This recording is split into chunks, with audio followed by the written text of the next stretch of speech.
Cisco is making two big moves as partners grapple with server shortages and pricing volatility in data center infrastructure.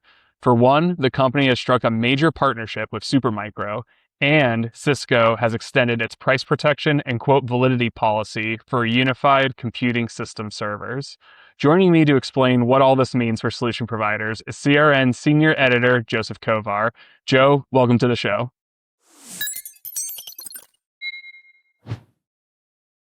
Thank you very much, Wade. Good to see you as always. Now, Joe, let's start with the Cisco Supermicro deal. Why is this such a big deal? And first of all, you have to know that Supermicro is one of the largest OEM manufacturers of servers and storage products. They sell to other OEMs, other major brand name vendors. They also sell through white box builders, custom system builders. Also sell to a number of solution providers directly, as well as have their own customers. And so Supermicro is very big in OEM, worked with a lot of companies. One company it did not work with prior to this was Cisco. Cisco has never worked with an OEM partner on its UCS server line. Um, the reason Cisco says that it's doing this now because it wants to increase its ability to work with the Nvidia AI market. Nvidia is a major partner of Supermicro, and by Cisco by working with Supermicro on its liquid cooled and air cooled servers, it hopes to introduce a wider range of AI based server technology to its customer base. Now, the other thing is, Supermicro is the probably one of the best companies when it comes to supply chain, IT supply chains. All those component shortages that we hear about, memory, GPU, CPU, storage devices, those are very real, ongoing. Prices are sky high, and it helps to have your good control of your supply line in order to make sure that you get the components that you need and without price going up too much more in the near future. And so Cisco, by working with Supermicro, also now is partnering with one of the best companies in the IT supply chain business. Let's shift gears to unified computing system servers. What's changed there? Okay, so first of all, the key here to understand what's going on with the news this week is price quote validity. So basically, when a channel partner or a vendor quotes a price for a customer, traditionally in the past they've had plenty of time. So from the time that the price is quoted to the time that the contract is signed and the money is passed, it could be a month, it could be a couple months, because it takes time for contracts to get approved. If you're a customer and sign a contract with me, the vendor, you now have to go to your finance people, make sure the money's there, get all the the sign offs from the right executives, make sure that everything, all the P's and Q's in place, all the I's are dotted and the T's are crossed. And that takes time.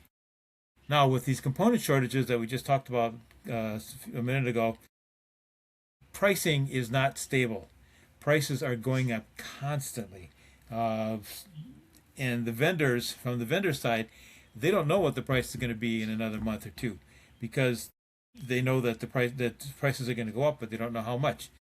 And so, since early this year until recently, all the vendors have have cut back their price quote validity time down to zero in most cases. So in other words, if you can't sign a contract now, you're out of luck, because nobody knows what the price is going to be.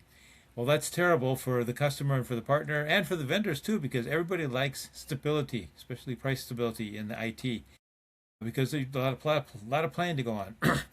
So a lot of the vendors have started introducing longer guaranteed price quote validity times. For Cisco, it had been 7 days, and now this week it just bumped up another day, 7 days, so it's now 2 weeks. So partners can now go to their customers and say to the customers, "Okay, this is what you want. Good. We've got 2 weeks to agree with it based upon this price." Yeah. Well, how does Cisco's policy compare with some of its competitors? Okay. That's an interesting question, and the reason why is just recently both Hewlett Packard Enterprise and Dell Technologies both instituted 30-day price quote validity time. So that means from the time the contract, from the time that the price is presented to the customer to the time where they have to uh, make the deal, they only now have 30. They now have 30 days, which is better than nothing, uh, and it's certainly better than Cisco's 14-day period. So Cisco's still a little bit behind in there. From Cisco's point of view, well, 14 is better than 7, and certainly better than 0 days. But uh, some of its competitors are already moving forward on 30-day price quote validity. So the new Supermicro partnership and the UCS change, do these two things go together?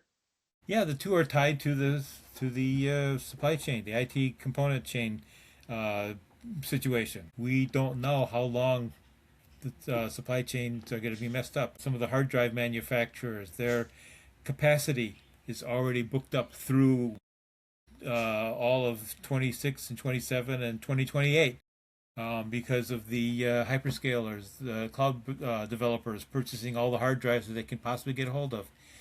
SSD prices have gone through the roof.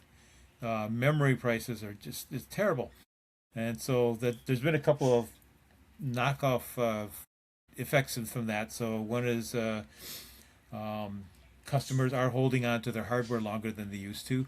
So typically, maybe hardware they hold on for 3 years, and after 3 years, you might have worry about support, ongoing patches, updates, security issues. So after 3 years, the hardware is amortized and gotten rid of and replaced, refreshed.